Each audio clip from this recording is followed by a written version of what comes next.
మీ అందరికీ ప్రభు యేసుక్రీస్తు నామములో వందనాలు తెలియజేస్తున్నా. మరొక వర్తమానంతో మీ ముందుకు వచ్చాను. జాగ్రత్తగా మీరు వర్తమానాన్ని వినాలని ప్రభు కోరుకుంటున్నాను. అన్ని విషయాల్లో మనం దేవుని మాటలు విని నేర్చుకుందాం, తెలుసుకుందాం. దేవుని మహాకృపను బట్టి మనం ముందుకు వెళ్దాం. ఈరోజు మనందరం గమనించినట్లయితే దేవుని వాక్యంలో అనేకమైన మాటలు మనకు తెలియపరుస్తూ ఉన్నాయి. అయితే ఈరోజు కొన్ని మాటలు నేను మీ ముందు తీసుకొస్తున్నాను. జాగ్రత్తగా వినండి. చాలామంది ఈ భూమి మీద జరుగుతున్న కష్టాన్ని బట్టి, నష్టాన్ని బట్టి, ఇబ్బందులను బట్టి చాలామంది బాధపడుతూ ఉన్నారు. అయితే దేవుని వాక్యంలో మనకు అనేకమైన విషయాలు ఉన్నాయి. మనిషి ఈ రోజుల్లో తన జీవితంలో తన కష్టాన్ని బట్టి ఎంతో తన చివరికి తన ఆర్థిక ఇబ్బందులను బట్టి అనేక విషయాలను బట్టి మనిషి తన ప్రాణాన్ని కూడా తీసుకుంటున్నాడు, చనిపోతున్నాడు. అనుకుంటున్నాడు మనిషి, నా జీవితం ఇంకా మారదు, నా బ్రతుకు ఇంకా మారదు, నా పరిస్థితి ఇంతే, ఎన్ని జన్మలు ఎత్తినా నా బ్రతుకు మారదు అంటున్నాడు. మనిషికి ఎన్నో జన్మలు ఎత్తడానికి భూమి మీద అవకాశం లేదు. కానీ అనుకుంటున్నాడు మనిషి చనిపోతే చాలు, జీవితం పరిష్కారం అవుతుంది, సమస్య పరిష్కారం అవుతుంది అని అనుకుంటున్నాడు మనుషులు. కానీ మీకు తెలియని విషయం ఏంటంటే సరిపోతేనే అసలు విషయం మొదలవుతుంది అన్న సంగతి. చాలామంది సమస్యలను ఎదిరించలేక, పరిస్థితులను ఎదిరించలేక చాలామంది నేను చచ్చిపోతాను, నేను చనిపోతాను, నేను బ్రతకాలని లేదు, నేను బ్రతకను, నేను చనిపోతానని చెప్పి చాలామంది మాట్లాడుతున్నారు. అమ్మ, మీ అందరి జీవితాల్లో ఇలాంటి సమస్య ఎప్పుడో ఒకప్పుడు వచ్చిందని నేను అనుకుంటున్నాను. కానీ చనిపోతాను అన్న మాట అది నీకు అనకూడని మాట. ఎందుకంటే ప్రాణం నీది కాదు, కానీ దాన్ని తీసుకునే హక్కు కూడా నీకు లేదు. ఎవరైతే తన ప్రాణాన్ని తను తీసుకుంటాడో తను దేవుని ఆజ్ఞను అతిక్రమించినట్టు, తను తానే హత్య చేసుకున్నట్టు దేవునికి ఇష్టమైన పని కానే కాదు. కాబట్టి ఈరోజు మీ అందరికీ తెలియపరుస్తున్న విషయాలు ఏంటంటే మీ పరిస్థితులను బట్టి నువ్వు చనిపోవడానికి వీలు లేదు. నువ్వెందుకు చనిపోవాలి? సృష్టించిన దేవుడు ఉన్నాడు, ఆయన నీ సమస్యలంతా తీర్చేస్తాడు. చనిపోవడానికి నీవెవరివి? చనిపోవడానికి నీకే హక్కు ఉంది, నీ ప్రాణం తీసుకోవడానికి అని బైబిల్లో దేవుడు చెబుతున్నాడు. ప్రాణం ఆయనది, ఆయన పెట్టింది. కాబట్టి సమస్యలను ఎదిరించలేక మరణించాలని నువ్వు అనుకుంటున్నావేమో, అది చాలా తప్పు. నీ సమస్యను ప్రతి దానికి దేవుడు పరిష్కారం ఇస్తాడు. ఒకవేళ ఈ వాక్యం వింటున్న నీవు, నా జీవితం నీకు అయిపోయిందని, నీకు చనిపోదాం, నేను బ్రతికి ఏం సాధించాలి అని అనేక విషయాలు, భార్య కానీ, భర్త కానీ, బిడలు కానీ, అనేకమైన విషయాలు ఇక చనిపోదాం, ఇక ఈరోజు చనిపోదాం, రేపు చనిపోదాం అని ఎంతోమంది భూమి మీద ఆలోచిస్తున్నారు. కానీ దానికి ఒక పరిష్కారం ఉందన్న సంగతి మీరు మర్చిపోవద్దు. చనిపోవడం సమస్యకు పరిష్కారం కాదు, సమస్యకు పరిష్కారం బైబిల్లో ఉంది. దయచేసి మీరు నమ్మకంగా దేవుని యందు ఉండండి. దేవుడు మీ ప్రతి పరిస్థితిని మనం చూస్తాం. మానవుల యొక్క స్వభావం శ్రమ తట్టుకోలేనప్పుడు, కష్టం ఎక్కువైనప్పుడు మనిషి చనిపోతే బాగుండు అనుకుంటున్నాడు. మీరే కాదండి, అది మీ తప్పేం కాదు. మానవుడిగా పుట్టిన ప్రతి వాడు కూడా ఇలాగనే అనుకుంటున్నాడు. బైబిల్లో మనం చూస్తే గొప్ప మనుషులే గొప్ప వాళ్ళు సైతమే మేము చచ్చిపోతామయ్యా, మమ్మల్ని చంపి ఎందుకు ఈ భూమి మీద నువ్వు బ్రతకటం అని చెప్పి మాట్లాడారు. ఎవరు మాట్లాడారో నేను మీకు బైబిల్ వాక్యంలో చూపిస్తాను. దయచేసి బైబిల్ వాక్యంలోనికి మనం వెళదాం. మానవులందరూ కూడా సమస్యని ఎదిరించలేక చనిపోవాలి, చంపేయమని దేవుడిని అడుగుతున్నారు. కానీ దేవుడు మాత్రం ఏ మనుషుల్ని కూడా చంపేవాడు కాదు. ఎందుకంటే తన సమస్యల నుంచి దేవుడు కాపాడగలిగిన వాడు అని చెప్పడంలో ఏమాత్రం కూడా సందేహం లేదు.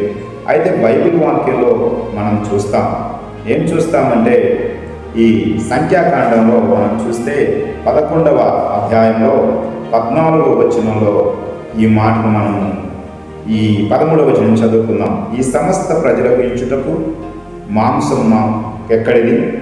వారును చూచి ఏడ్చుచు తినుటకు మాకు మాంసం ఇమ్మని అడుగుచున్నారు. ఈ సమస్త ప్రజలను ఒంటిగా మోయ నా వల్ల కాదు, అది నేను భరించలేని భారం. నీవు నాకిట్లు చేయదలిచిన ఎడల నన్ను చంపుము, నా మీద నీ కటాక్షము వచ్చిన ఎడల నేను నా బాధను చూడకున్నట్టు నన్ను చంపుము.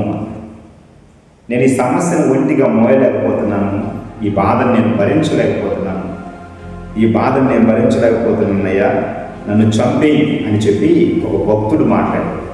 ఆయన ఎవరో సాదా సీదా చిన్న వ్యక్తి కాదు, ఆయన మోషే అనే ఒక గొప్ప నాయకుడు. అలాంటి గొప్ప నాయకుడు కూడా ఏమంటున్నాడంటే, నేను ఈ బాధ భరించలేకపోతున్నాను, వీళ్ళంతా కూడా నేను తట్టుకోలేకపోతున్నాను, నన్ను చంపేయి అని అడిగాడు. ప్రతి మనిషి కష్టం వచ్చినప్పుడు చచ్చిపోవాలి, చంపేయమని దేవుడిని అడుగుతూ ఉంటారు. కానీ మీకు తెలుసా, దేవుడు ఆ సమస్యకు పరిష్కారం ఇస్తాడు అని? చావు సమస్యకు పరిష్కారం కాదు, బైబిల్ దేవుని వాక్యమే సమస్యకు పరిష్కారం. ఈ మాటను మీరు జాగ్రత్తగా ఆలకించాలి, అంగీకరించాలి కూడా. అయితే మోషే ఇలా మాట్లాడుతున్నాడు, నన్ను చంపే ప్రభువా, ఈ సమస్య నేను పడలేను, ఈ బాధ నేను. మానవుడు అన్నిటికంటే ఇబ్బందికరమైన విషయం ఏంటంటే, దేన్నైనా మానవుడు జయిస్తాడు, కానీ మానవుడి జీవితంలో ఇసుకు అనేది చాలా చేదవస్తూ ఉంది మనిషికి ఒక విషయంలో పదే పదే. అయితే మోషే ఎందుకు బాధపడ్డాడో మీకు తెలియాలి. 6 లక్షల కాలువలాన్ని ఆయన నడిపించుకుంటూ వస్తున్నప్పుడు ప్రతి ఒక్కడు ఏదో ఒక సమస్య, ఏదో ఒక ఆలోచన చెప్తూనే ఉన్నాడు. రాత్రి మగడు నిద్ర లేకుండా మోషేని అల్లాడిస్తున్నారు, బాధ పెడుతున్నారు. అసలు ఈ ఒక్కడై ఉన్నాడు, మాకు అది కావాలి ఇది కావాలని ఏదిస్తున్నారు. అయితే ఎంత సాత్వికుడైన మోషే, దేవుడి కొరకు బ్రతికే మోషే, రాజ్యం కావలసిన మోషే దాన్ని రాజ్యాన్ని వదులుకొని వచ్చి తన ప్రజలతో కష్టపడటానికి, బాధపడటానికి ఆయన ఇష్టపడిన మోషే, దేవుని చేత నా ఇల్లంతటిలో నమ్మకమైన వాడు, సాత్వికుడు అని చెప్పబడిన మోషే కూడా అంటున్నాడు, నన్ను చంపేయ్యా, ఈ బ్రతుకు నేను బ్రతకటం కంటే నన్ను చంపేయి అని చెప్పి ఆయన మాట్లాడుతున్నాడు. అయితే మీరు గమనించండి, సాగు సమస్య పరిష్కారమా? కాదు. మరి ఎలా అని అన్నప్పుడు వాళ్ళ మామగారు ఒక చిన్న ఆలోచన చెప్పాడు. ఏమని చెప్పాడంటే, అయ్యా, ఇంతమందిని నువ్వు ఒంటిగా చేయడం కష్టంగా ఉంది కాబట్టి ఇదిగో 50 మందికి ఒక నాయకుడిని సిద్ధపరచమన్నాడు. ఎప్పుడైతే అలా చేశాడో ఆ విధంగా చేయడం ద్వారా ఆ సమస్య పరిష్కారం అయిపోయింది. అంటే సమస్య ఉంటుంది, సమస్యకు పరిష్కారం కూడా మన దగ్గరే ఉంటుంది. దాన్ని మనం గ్రహించుకోవాలి. మోషే మరలా నన్ను చంపేయమన్న మాట ఇంకెక్కడా కూడా మాట్లాడినట్టు మనం బైబిల్లో చూడాలి. కాబట్టి మీరు సమస్యను బట్టి చచ్చిపోవాలి, చంపేయి అని చెప్పి మీరు అడగడం అది న్యాయమైన పద్ధతి కాదు, అది మీకు తెలియదు. అలాంటి మాట మన నోట గుండా రాకూడదు. దేవుని భక్తులమైన మనము దేవుని కొరకు, దేవుడు మనకి ఇచ్చిన సమయం కొరకు మనం ఈ భూమి మీద బ్రతికి దేవునికి నమ్మకమైన బిడ్డలుగా మనం జీవించాలి. చంపమనే మాట, చస్తాము అనే మాట మీరు మాట్లాడకండి. ఎలాంటి సమస్యకైనా దేవుని యొక్క పరిష్కారం ఉంది, ఖచ్చితంగా పరిష్కారం దొరుకుతుంది. మోషేకి ఆ సమస్యకు పరిష్కారం దొరికింది, మళ్ళీ మోషే ముందుకు నడిచినట్టుగా మనం బైబిల్లో చూడగలం. అలాగనే మనం రెండోది మనం చూసినట్లయితే బైబిల్ వాక్యంలో ఇంకొక వ్యక్తిని నేను మీకు చూపిస్తాను. ఎందుకు మీకు వీళ్ళ గురించి నేను చూపిస్తున్నానంటే, అంత గొప్ప గొప్ప సేవకులు, అంత గొప్ప గొప్ప దేవుని బిడ్డలైన వీరే ఏమంటున్నారు, మమ్మల్ని చంపేయమంటున్నారు. కానీ వాళ్ళు బాధను బట్టి అలా మాట్లాడారు. కానీ ఆ బాధకు దేవుడి సమస్యకు పరిష్కారాన్ని ఇచ్చాడని బైబిల్ వాక్యంలో మనం చూడగలం. అలాగనే మనం బైబిల్లో ఇంకొక చోట మనం బైబిల్లో చూసినట్లయితే బైబిల్లో ఇంకొక మాట మనకు రాయబడి ఉంది. రాజులు మొదటి రాజులు గ్రంథంలో మనం చూస్తాం. 19వ అధ్యాయంలో 4వ వచనంలో ఒకసాట మనం ఈ మాటలు మనం చూడగలం. ఏం చూద్దాం? 4వ వచనంలో ఏముంది ఇక్కడ అని మనం గమనిస్తే, తాను ఒక దిన ప్రయాణం అరణ్యంలోనికి పోయి యొక్క బదర్ వృక్షం కింద కూర్చుండి మరణాపేక్ష గలవాడై, యెహోవా, నా పితరుల కంటే నేను ఎక్కువైన వాడిని కాను, ఇంత మటుకు చాలును, నా ప్రాణం తీసుకోమని అని ప్రార్థన చేసెను. చూడండి, ఆయన ప్రార్థన చేస్తే వర్షం 3.5 సంవత్సరాలు ఆగిపోయింది. ఆయన ప్రార్థన చేస్తే వర్షం పడిపోయింది. ఆయన ప్రార్థన చేస్తే ఆకాశం నుండి అగ్ని కురిసింది. ఆయన ప్రార్థన చేస్తే గొప్ప గొప్ప కార్యాలు జరిగాయి. దేవుడు ఎంత గొప్ప కార్యాలు చేయించాడంటే ఆ ఏరియాలో గొప్ప గొప్ప కార్యాలు చేయించాడు. అలాంటి గొప్ప ఏరియా 450 మంది బయలు ప్రవర్తన మీద ఛాలెంజ్ చేసి నా దేవుడు అంటే సామాన్యుడు కాదు అని చెప్పి నిరూపించిన గొప్ప దైవ సేవకుడు. 450 మందిని ఎదిరించి మీ దేవుడు నా దేవుడు ఈరోజు తేలిపోవాలని చెప్పి మాట్లాడిన గొప్పవాడు ఏలియా అంటున్నాడు, అయ్యా నాకు ఇంత మటుకు చాలు, నా ప్రాణము తీసుకో అని చెప్పి భయముతో దేవుని దగ్గర అడుగుతున్నాడు. చూడండి, నా పితరుల కంటే నేను ఎక్కువైన వాడను కాను, ఇంత మటుకు చాలును, నా ప్రాణం తీసుకుని ప్రార్థన చేశాడంట. ప్రార్థన చేశాడు. భయం వచ్చేసింది ఏలియాకి, నన్ను చంపేస్తారేమో భయం వచ్చి ప్రార్థన చేస్తున్నాడు. అయ్యా ఇంకా జాగ్రత్త, ఇంకా నాకు ఈ జీవితం, నా ప్రాణం తీసుకోయ్యా అని చెప్పి ప్రార్థన చేస్తున్నాడు. ఈ రోజుల్లో చాలామంది, మీరు కూడా చాలామంది కాదు, ఈ జీవితం చాలయ్యా, నా ప్రాణం తీసుకోయ్యా, నేను ఇంక బ్రతకుండడం నాకు వద్దయ్యా అని చెప్పి మీరు అంటున్నారేమో. భయపడద్దు, మీ భయాన్ని కూడా దేవుడు తొలగిస్తాడు. మీరు చూడండి, అరణ్యంలోకి వెళ్ళాడు, పదవృక్షం కింద కూర్చున్నాడు, నా ప్రాణం తీసుకోమని ఏడుస్తున్నాడు. ఆహారం లేక ఏం లేక ఉన్నప్పుడు దేవుడు అంటున్నాడు, భయపడద్దు, నీకు చాలా ప్రయాణం ఉంది, ఇంకా నువ్వేం భయపడద్దు అని చెప్పి దేవుడు తనతో మాట్లాడి తనకు కాకుల చేత ఆహారం పంపించినట్లుగా మనం చూస్తాం. అది తిని తన బలం పొందుకొని మరలా వచ్చినట్లుగా మనం చూస్తాం. అంటే దేవుడు మనం ఎక్కడున్నప్పటికీ కూడా దేవుడు మనం విడిచిపెట్టేవాడు కాదు. ఏది అరణ్యంలో ఉన్నాడు, చంపమని ఏడుస్తున్నాడు, ప్రార్థన చేస్తున్నాడు, అయినా కానీ దేవుడు అంటున్నాడు, నువ్వు అరణ్యంలో ఉన్నా ఎక్కడున్నా నేను నా కృపనికి తోడుగా ఉంటుంది అని చెప్పాడు. ఏలియా అలాగున చంపమన్నాడు దేవుడు తనను చంపడానికి. దేవుడు ఎప్పుడు ఎవరిని చంపడు, కానీ ఇది మనకు తెలియాలి. మన కష్టాలను బట్టి దేవుడిని మనం అడుగుతాం, కానీ దేవుడిని మనం అడగాల్సింది ఏంటంటే, అయ్యా నా సమస్యను పరిష్కారం దొరికి ప్రభువా, నా సమస్యను తీర్చు ప్రభువా, నా సమస్యను తొలగించు నాయన అని చెప్పి ప్రార్థన చేయాలి. కానీ నన్ను చంపి నేను ఈ బాధపడలేకపోతున్నాను, నీ అప్పులు బాధపడలేకపోతున్నాను, ఈ అవమానాలు బాధపడలేకపోతున్నాను, అయితే ఈ కష్టాలు నేను ఎదుర్కోలేకపోతున్నాను, ఈ రోగాన్ని నేను జయించలేకపోతున్నాను, నాకు బ్రతకాలని లేదు, నేను చచ్చిపోతాను ప్రభు అని చెప్పి అంటున్నావేమో. అలా అనకూడదు అని బైబిల్ వాక్యం సెలవిస్తుంది. మరి చూస్తే ఆయనేమో, మోషే ఏమో సామాన్యమైన వ్యక్తి కాదు, అలాంటి వ్యక్తికి కూడా నన్ను చంపే ప్రభు అని అడిగాడు. కానీ మానవ జన్మ కదా, మనం కట్టుకోలేక అడుగుతాం, కానీ దేవుడు దానికి పరిష్కారం ఇచ్చాడు. అలాగనే ఏలియా కూడా నన్ను చంపేయ్యా అని ప్రార్థన చేస్తున్నాడు, కానీ దేవుడు తనను చంపేయలేదు, కానీ తనకు ఆహారం పంపించి ఆయన సమస్యను కూడా దేవుడు తీర్చినట్టుగా మనం బైబిల్లో చూడగలం. అలాగనే మూడోది మనం చూస్తే, నేను ఇప్పుడు ఇద్దరు చూపించాను, ఒకటి ఎవరు, ఒకటి మోషే, 2 ఏలియా. మూడో వ్యక్తిని కూడా నేను మీకు చూపిస్తాను. ఎందుకంటే వీళ్ళు గొప్ప వాళ్ళే, కానీ వీళ్ళకి వచ్చిన సమస్యను బట్టి దేవుడి దగ్గర మమ్మల్ని చంపేయమని అడిగారు, కానీ దేవుడు వారిని చంపడానికి ఇష్టపడడు. ఎందుకంటే ఆయన ఎవరి మాట విని చంపేసేవాడు కాదు, ఆయన చంపేవాడు కాదు. కాబట్టి దేవుడి మాటను మనం చూస్తే బైబిల్ వాక్యం ఇంకొక ఆయన ఉన్నాడు. ఆయన ఎవరంటే యోబు గ్రంథం 10:1 అన్నాడు, నా బ్రతుకునందు నాకు విసుగు పుట్టింది, నేను ఇక అడ్డు లేక అంగలార్చలను. ఇక్కడ మీరు చూడండి, యోబు అంటున్నాడు, నా బ్రతుకునందు నాకు అసహ్యం పుట్టింది, ఇక నాకు బ్రతకాలని లేదు, అసహ్యం పుట్టింది, ఇక నాకు బ్రతకాలని ఆశ కానీ కోరిక కానీ ఇక నాకు లేదు అంటున్నాడు. ఏదైనా ఒక సమస్య వచ్చినప్పుడు నాకు బ్రతకాలని లేదు, నాకు బ్రతకాలని లేదు అంటున్నారేమో. అలాగనే యోబు కూడా ఇలాగనే మాట్లాడాడు, నా బ్రతుకునందు నాకు చాలా ఇసుకు పుట్టింది, నాకు అసహ్యం వేస్తుంది, నాకు బ్రతకాలని లేనే. చాలామంది అంటారు, ఈ సమస్య నేను బతకాలని నాకు లేదు, ఈ భర్త దగ్గర నేను ఉండాలని నాకు లేదు, ఈ భార్య దగ్గర నేను బ్రతకాలని లేదు, నాకు అసలు ఈ బ్రతికే వద్దు, నాకు ఇసుక వచ్చేసింది నా జీవితంలో, నాకు అన్ని సమస్యలు ఎదురొచ్చాయి, నేను బ్రతికి ఉండలేమని చెప్పి మాట్లాడుతున్నావేమో. జాగ్రత్త, ప్రాణం తీసిన వాడిని హంతకుడు అంటాడు, ప్రాణం తీసుకున్న నిన్ను కూడా హంతకుడే అంటాడు. ప్రాణం తీసుకున్నవాడు నరకానికి వెళతాడు, తన ప్రాణం తను తీసుకున్నవాడు నరకానికి వెళ్తాడు, చనిపోయిన వాడు దేవునికి అయిష్టంగా బ్రతికినవాడు కూడా నరహంతకుడు నరకానికి వెళ్తాడు. తన ప్రాణాన్ని తను తీసుకున్నవాడు కూడా పరలోకానికి వెళ్ళడు, ఎందుకంటే తను పెట్టిన ప్రాణాన్ని తీసినవాడు నరహంతకుడు అవుతాడు. కాబట్టి మీ ప్రాణాన్ని తీసుకునే హక్కు కూడా మీకు లేదు, ఎందుకంటే ప్రాణం మీది కాదు, ప్రాణం ఆయనది. ఎందుకంటే నీ ప్రాణం తీసుకునేదానికి నీకు హక్కు ఎవరిచ్చారు? ఖచ్చితంగా దేవునికి నమ్మకమైన ఉండాలి. అందుకని బైబిల్ చెప్తుంది ఏమనంటే, యోబు కూడా నాకు నా బ్రతుకునందు నాకు విసుగు పుట్టింది, నాకు బ్రతకాలని లేదు అని చెప్పి ఆయన మాట్లాడుతున్నాడు. కానీ అలాంటి అనారోగ్యంలో ఉన్నా, అలాంటి బాధల్లో ఉన్నా, అలాంటి భయంకరమైన స్థితిలో యోబు సంగతి మన అందరికీ తెలుసు. అయినప్పటికీ దేవుడు ఆయన విడిచిపెట్టలేదు. ఆయన సమస్యకు దేవుడు పరిష్కారాన్ని ఇచ్చారు.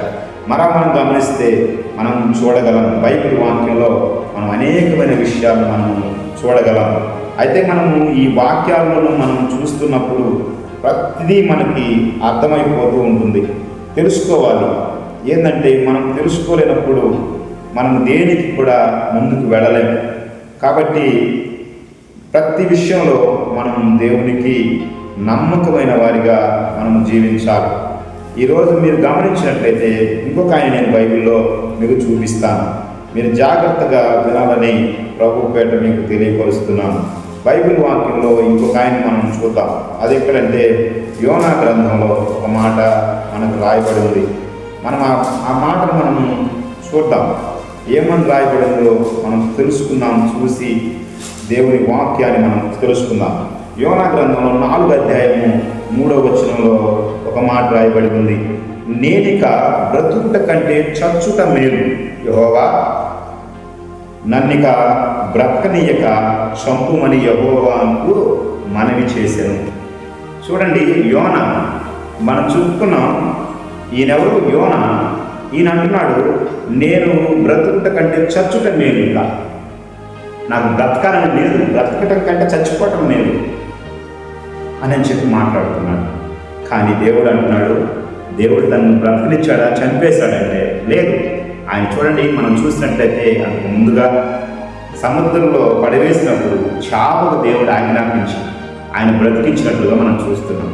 దేవుడు కాపాడాలనుకుంటే ఆయన ఏమాత్రం నన్ను విడిచిపెట్టేవాడు కాదు. ఆయన ఎవ్వరిని చంపేవాడు కాదు.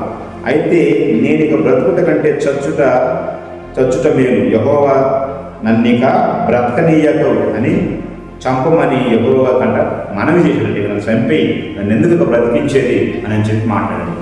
ఈరోజు మీ అందరికీ చెప్తున్నా, ఎంత గొప్ప దేవుని బిడ్డలైనా, ఎంత దేవుని వరకు బ్రతికేవాళ్ళైనా కష్టాలు వచ్చేసరికి ఇలాంటి మాటలు మాట్లాడతారు. మేము అలాంటి మాటలు మాట్లాడమండి, అలాంటివి మాకు తెలియదని మీరు అంటారేమో. లేదు లేదు, మీరు కూడా మాట్లాడతారు, అందరూ మాట్లాడతారు. ఎంత భక్తి పరులైనా సరే వారికి వచ్చిన సమస్య తీరినప్పుడు ఇలాంటి మాటలు ఖచ్చితంగా మాట్లాడతారు అని చెప్పడానికి వీరే మనకు నిదర్శనం. మరి చూడండి, మోషే సామాన్యుడు కాదు, ఏలియా సామాన్యుడు కాదు, యోబు సామాన్యుడు కాదు, యోనా కూడా సామాన్యుడు కాదు. ఇలాంటి వారు చాలామంది బైబిల్లో ఉన్న గొప్ప మనిషిని కూడా నేను మీకు చూపిస్తాను. చూడండి, ఈ బైబిల్ వాక్యంలోనే నేను మీకు చూపిస్తాను. చూడండి, ఈ బైబిల్ వాక్యంలో ఇంకొక వ్యక్తిని నేను మీకు చూపిస్తాను. బైబిల్ వాక్యంలో 1వ సమూయేలు రాసిన పత్రికలో 1వ అధ్యాయంలో 15వ వచనంలో మనము చూద్దాం.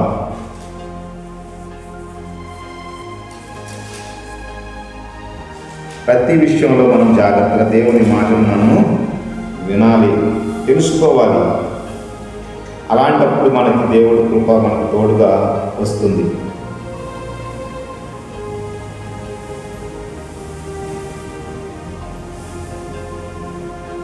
అయితే ఇక్కడ మనం గమనిస్తే ఇక్కడ ఒక మాట రాయబడింది.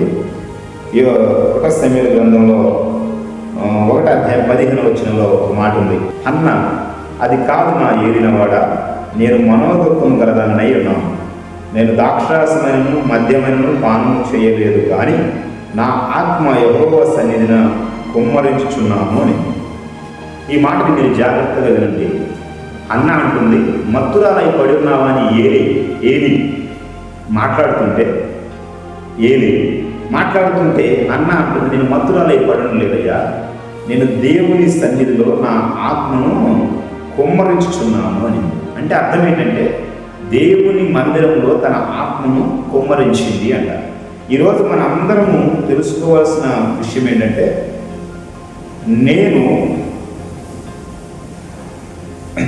నేను లేదు కానీ నా ఆత్మను యెహోవా సన్నిధిన కుమ్మరించుచున్నాను. ఈరోజు మన అందరం నేర్చుకోవాల్సిన విషయం ఏంటంటే, మన హృదయంలో దేవునికి ప్రార్థన చేస్తాం, కానీ మన హృదయాన్ని కుమ్మరించలేము. దేవుని ముందు పశ్చాత్తాపడలేము. దేవుని ముందు ఏడ్చి దేవుణ్ణి అడగడం మనకు చేత కాదు. దేవుణ్ణి మనం అడిగినప్పుడు, మన హృదయాన్ని సంపూర్ణంగా దేవుని ముందు కుమ్మరించినప్పుడు దేవుడు ఖచ్చితంగా మనకు సమాధానాన్ని ఆయన మనకి అనుగ్రహిస్తాడు. మీ అందరికీ తెలుసో తెలియదో, కొన్ని సంవత్సరాల నుంచి అన్న ఆ స్థలానికి, ఆ మందిరం దగ్గరికి వచ్చి ఎన్నో మొక్కుబడులు, ఎన్నో పనులు చేస్తూ దేవునికి ఇష్టమని కానీ చేస్తుంది, కానీ ఎప్పుడు కూడా తన హృదయాన్ని నీడకొండ వలె అక్కడ కుమ్మరించలేదు. ఎప్పుడైతే తన హృదయాన్ని నీడకొండ వలె కుమ్మరించిందో దేవుడు ఆమె ప్రార్థన విని ఆమె గర్వఫలం ఇచ్చారు. నేను కూడా మీ అందరికీ చెప్తున్నా, మీ సమస్యలు ఓరికనే పోవు, మీ సమస్యలు, మీ పరిస్థితులు అన్ని ఓరికనే పోవు. మీరు అనుకుంటారేమో దేవుని దగ్గరికి వెళితే అన్ని సమస్యలు తీరిపోతాయి, దేవుణ్ణి నమ్ముకుంటే అన్ని సమస్యలు పోతాయని మీరు అనుకుంటారేమో. దేవుని దగ్గరికి వచ్చిన ప్రతి వాడి సమస్య తీరదు. ఎందుకు తెలుసా?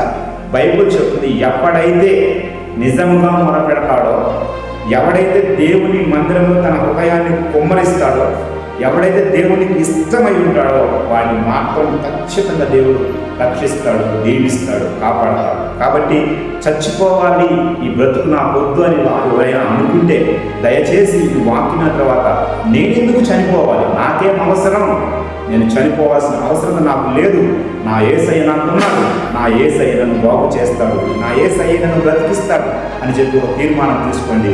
ఎవ్వరు కూడా మీ సమస్యను బట్టి, మీ పరిస్థితులను బట్టి మరణం కావద్దు, ప్రాణం తీసుకోవద్దు. ఎందుకంటే ప్రాణం నీది కాదు, ప్రాణం యెహోవా పెట్టిన దీపము. కాబట్టి దాన్ని తీసుకునే హక్కు నీకు లేదు. కాబట్టి దేవుని ముందు ఎలాంటి పరిస్థితుల్లో, ఒకవేళ ఈ వాక్యం వింటున్న సమయంలో కూడా నేను బతకాలని లేదు, నేను చచ్చిపోతాను అనుకుంటున్నావేమో.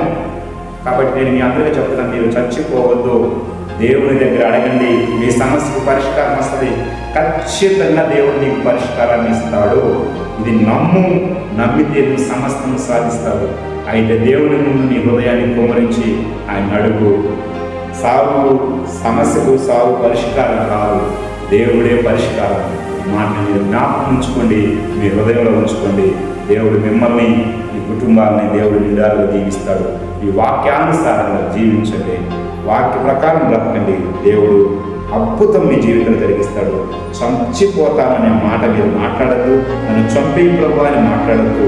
నా సమస్యకు పరిష్కారం దయచేయి ప్రభువా, నీవే కదా నా దేవుడు, నా ప్రాణం పెట్టిన వాడిని నీవే కదా, నువ్వు తప్ప నన్ను ఎవరు బాగు చేస్తారు? ఈ లోకమంతయాకమైన నా ప్రభు నీ వైపు ఉండి నీకన్నింటినీ సమకూరుస్తాడు. దిగులు పడద్దు. ఎందుకు నన్ను ఇబ్బంది పెడుతున్నారు, నేను బ్రతకాలని లేదు నేను అనుకుంటున్నావేమో, ఎవరు నాకు బ్రతకొద్దనుకుంటున్నావేమో. నేను నీకు ప్రభు పేరు తెలియపరిచే విషయం ఏంటంటే, ఈరోజు చెప్తున్నా, ఎవరు నిన్ను విడిచిపెట్టినా నా యేసయ్య నిన్ను విడిచిపెట్టడు. ఆయన పక్షాన్ని ఉండు. నిన్ను అవమానించిన వాడు నీ దగ్గరికి వస్తారు, నిన్ను తిట్టిన వాడు నిన్ను ప్రేమిస్తారు, నిన్ను అసహించుకున్న వాడు నీ దగ్గరికి వస్తారు. దేవుడు నిన్ను అత్యధికంగా ఆశ్రయించి నిన్ను ఉన్నతమైన స్థితికి తీసుకొస్తాడు. భయపడద్దు. దేవుడు లేని పిరికి వాళ్ళు భయపడతారు. దేవుని నమ్ముకున్న నువ్వు భయపడాల్సిన అవసరం లేదు, అలాంటి నిర్ణయం తీసుకోవాల్సిన అవసరం లేదు. ఎందుకు తెలుసా? బైబిల్లో ఒక మాట మనం చూడగలం. షద్రకు మెషకు అబేద్నెగోని రాజు అంటాడు, నేను మిమ్మల్ని చంపుతాను, ఎవరొచ్చి మిమ్మల్ని కాపాడతాడో అన్నట్టుగా అని మాట్లాడతారు. అయితే వారు అంటున్నారు, ఒకవేళ వాడు స్వయంగా అనలేకపోయినా వాళ్ళు ఒక మాట అంటున్నారు, ఏమో తెలుసా? మమ్మల్ని కాపాడటానికి మా ప్రభు ఉన్నాడు, మిమ్మల్ని కాపాడటానికి ఎవరున్నాడు? మనల్ని కాపాడటానికి యేసయ్య ఉన్నాడు, ఆయన మనల్ని కాపాడుకుంటాడు. కాబట్టి మీరు ఇలాంటి పనులు చేయొద్దు. ఎవ్వరు కూడా సావులు సమస్య పరిష్కారం కాదు. దేవుడు మిమ్మల్ని ప్రేమిస్తున్నాడు, మీరు భయపడద్దు. నీకు దేవుడు ఉన్నాడు, మీరు దేవుని నమ్మిన బిడ్డలు. ఆయన మీ అవసరాలన్నీ తీర్చుకుంటాడు. దేవుని నమ్మిన బిడ్డలు మీరు ఎప్పటికీ ఎన్నటికి ఇలాంటి మాటలు మాట్లాడకూడదని ఒక దైవ సేవకుడిగా నేను మీకు తెలియపరుస్తున్నాను. దేవుడు మీకు ఇవ్వమన్న ఈ మాటలు మీకు ముందు పెడుతున్నాను. ఈ వాక్యాలను వినండి, రాసుకోండి, చదువుకోండి, తెలుసుకోండి. దేవుడు కలిగిన మీరు ధన్యులు. దేవుడి మాటను దీవించునుగాక. అందరికీ వందనాలు. చిన్న ప్రార్థన చేసుకుందాం. పరిశుద్ధ ప్రేమగల తండ్రి, కృపగల నాయన, నీకు వందనాలు, స్తోత్రాలు. ఈరోజు నాయన నువ్వు మాట్లాడిన ప్రతి మాట సమస్యకు సాగు పరిష్కారం కాదు అన్న మాటను ఈరోజు మేమందరం విన్నాం. ఈ వాక్యానుసారంగా బిడ్డలు ప్రజలకు సహాయం చేయమని యేసు నామములో ప్రార్థిస్తున్నాము తండ్రి. మీ అందరికీ వందనాలు. ఇంకా అనేకమైన వర్తమానాలతో మీ ముందుకు వస్తాను. మీ అందరికీ వందనాలు.